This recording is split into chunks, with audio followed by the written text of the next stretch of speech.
Getting counseling is not a sign of weakness, it's a sign of wisdom. Teachable people succeed. Unteachable people don't succeed. You guys here are obviously very teachable.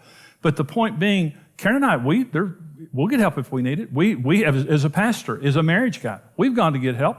We had an issue with our daughter one time that we couldn't resolve. And we went to someone, they resolved it in 5 minutes.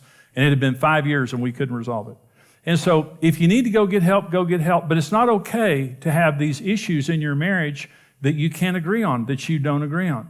And so number one, we are going to get these out. The second thing is stop reacting to issues. Now, Karen and I teach people how to do vision retreats. And if you've ever heard me teach much on marriage, you've heard me talk about vision retreats. So Karen and I, at that time, we had a good marriage, but we had disagreement about our children. They were teenagers, about money, and about my schedule. Those were the three issues that we had, kind of tension about. I wouldn't say we fought about it all the time. So we went on our vision retreat, our first vision retreat, and those are the first three things we talked about. And we woke up in the morning. You from the time you wake up until around noon, you just talk and pray, and then the rest of the time you just have fun.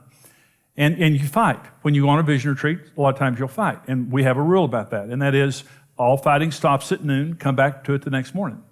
Okay, just decide, okay, we're going to have fun the rest of the day. Remember where we were. Okay, and so you just come back and fight. Because you need to fight. If you're going to fight, go ahead and fight. But let me ask you a question. Wouldn't you rather have a good 3 or 4 week fight and live the rest of your life in peace rather than not have that fight and live the rest of your life in anxiety? Wouldn't you? Isn't it just better just go ahead and get it over with? And so what a vision retreat does is it brings every issue to the forefront.